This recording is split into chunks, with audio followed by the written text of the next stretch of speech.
Hello दोस्तों, कैसे हैं आप सब लोग। आई होप कि आप सब लोग अच्छे होंगे। चलिए आज का अपडेट दे देती हूँ, लेकिन उससे पहले आपसे रिक्वेस्ट है कि प्लीज़ चैनल पे नए हैं तो अपने फेवरेट सीरियल के अपडेट के लिए सब्सक्राइब ज़रूर कर लेना। आज के एपिसोड में हमने देखा है कि जब ऑफिस में सब लोग इकट्ठा हो जाते हैं तो अपराजिता को मेहतानी देखने के बाद काफ़ी गुस्सा होता है और वो बोलता है कि ये लड़की यहाँ पे क्या कर रही है। मैंने बोला था कि अगर ये ऑफिस में रहेगी तो मैं आपके साथ में काम नहीं करूँगा। रक्षित बोलता है कि अब यहाँ पे दूध का दूध और पानी का पानी होगा। जो बंद कमरे में हुआ था अब यहाँ पे सच्चाई बाहर आएगी। ये सुनने के बाद मेहतानी काफ़ी घबरा जाता है। वहीं देखते हैं कि जब रक्षित सोच रहा होता है तो उसके पापा उसको बोलते हैं कि अपराजिता बहुत अच्छी लड़की है, तुमको उसको अपनी लाइफ में वापस लाना चाहिए। लेकिन तभी देखते हैं कि अपराजिता का लैपटॉप वहीं पे रखा रहता है और रक्षित नोटिस करता है कि ये सब कुछ रिकॉर्ड हो रहा है, जो कि हम सारी बातें कर रहे हैं। अब रक्षित जैसे ही पीछे जाके देखता है तो उसमें वो वीडियो भी रिकॉर्ड हुआ रहता है जो कि मेहतानी ने अपराजिता के साथ में किया रहता है। अब ये सब कुछ रिकॉर्डिंग वो सबके सामने दिखा देता है और यहाँ पे देखते ही मेहतानी के चेहरे का रंग उड़ जाता है और वो तुरंत ही गुस्सा हो जाता है और बोलता है कि ये सब कुछ एक चाल है, मुझे फंसाने के लिए ये सब कुछ गलत किया जा रहा है। मैं तुम लोग को वार्निंग देता हूँ कि मैं तुम लोग को इतनी आसानी से नहीं छोड़ूंगा, तुम्हारे खिलाफ एक्शन जरूर लूंगा। लेकिन रक्षित काफी गुस्से में आता है और वो बोलता है कि तुम यहाँ से जाओगे तो सही, लेकिन रुको तो सही, माफी तो मांग लो। और वो मेहतानी को धक्का देता है। मेहतानी सीधे जाकर अपराजिता के कदमों में गिरता है। वहीं दूसरी ओर देखते हैं कि आरू विवान को फंसाती है और वो बोलती है कि मैं तुम्हारे लिए सावन का व्रत करने वाली हूँ, मैं सावन का सोमवार तुम्हारे लिए व्रत रखूंगी। ये व्रत पार्वती माता ने शिव जी को पाने के लिए रखा था, अब मैं तुम्हारे लिए रखूंगी। लेकिन सुन लो, वैसे तो सारे बॉयफ्रेंड अपने गर्लफ्रेंड को गिफ्ट देते हैं, लेकिन मुझे तुमसे कोई गिफ्ट नहीं चाहिए। ये मत सोचना कि मैं तुम्हारी चीज़ों को लूँगा।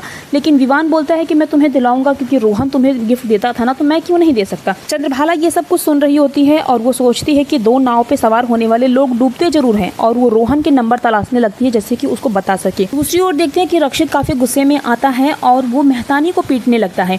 ये देख के वहाँ पे खड़े सब लोग काफी घबरा जाते हैं। मेहतानी भी सबको चैलेंज देता है। वो बोलता है कि मैं कंपनी के खिलाफ एक्शन जरूर लूंगा।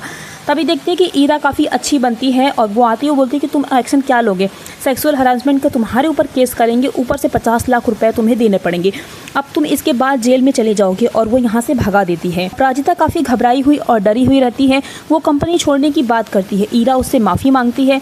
रक्षित उसे रोकने की कोशिश करता है। वो बोलता है कि अब तो सब कुछ ठीक हो गया है ना, अब तुम्हें ये कंपनी छोड़ने की कोई ज़रूरत नहीं है। लेकिन अपराजिता का कहना ये है कि उसका ये फाइनल डिसीजन था, इसलिए वो इस कंपनी को छोड़ना ही चाहती है। यहाँ पे देखते हैं कि रक्षित के पापा भी उसको समझाते हैं। वो बोलते हैं कि बेटा, जल्दबाजी में कोई भी फैसला मत लेना, जो भी फैसला लेना सोच समझ के लेना, क्योंकि जल्दबाजी में लिया हुआ फैसला हमेशा गलत होता है। वहीं दूसरी ओर देखते हैं कि अविवान जब आरू को सारी शॉपिंग करा दिया है तो वो बहुत खुश रहती है और रेस्टोरेंट में बैठ के दोनों खाना खा रहे होते हैं। तभी वहाँ पे देखते हैं कि रोहन आ जाता है। ये देखना काफ़ी इंटरेस्टिंग होने वाला है आने वाले एपिसोड में कि क्या रोहन अपराजिता और विवान को एक साथ में देख पाएगा। इधर दूसरी ओर देखते हैं कि रक्षित की माँ उसको बोलती है कि तू उस लड़की की वजह से अपनी क्लाइंट से इस तरीके से कैसे लड़ रहा था। मेरा बेटा कभी किसी से झगड़ा तक नहीं करता, आज वो गुंडों की जैसा उसको पीट रहा था, मैं तो देखती ही रह गई। रक्षित बोलता है कि माँ, मुझे आपने ही तो सिखाया है कि औरतों को प्रोटेक्ट करना चाहिए, तो मैंने जब किया तो ये सब कुछ गलत क्या है। दूसरी ओर अपराजिता जिस टाइम पे कंपनी छोड़ के जा रही होती है उस टाइम पे रक्षित उसके पास आता है। रक्षित बोलता है कि तुम ये कंपनी छोड़ के मत जाओ, लेकिन अपराजिता जाने लगती है। तभी अपराजिता गिर जाती है और रक्षित उसको संभालता है। यहाँ पे देखते हैं कि रक्षित उसके लिए सैंडल लेके आया रहता है। वो बोलता है कि तुम्हारे पैर के चप्पल को मैंने देखा था, ऐसा लग रहा था कि उसने भी तुम्हारा साथ छोड़ दिया है, तो प्लीज़ कंपनी में रुको ना रुको ये तो तुम्हारी मर्जी है, लेकिन तुम इसे तो ज़रूर ही ले सकती हो।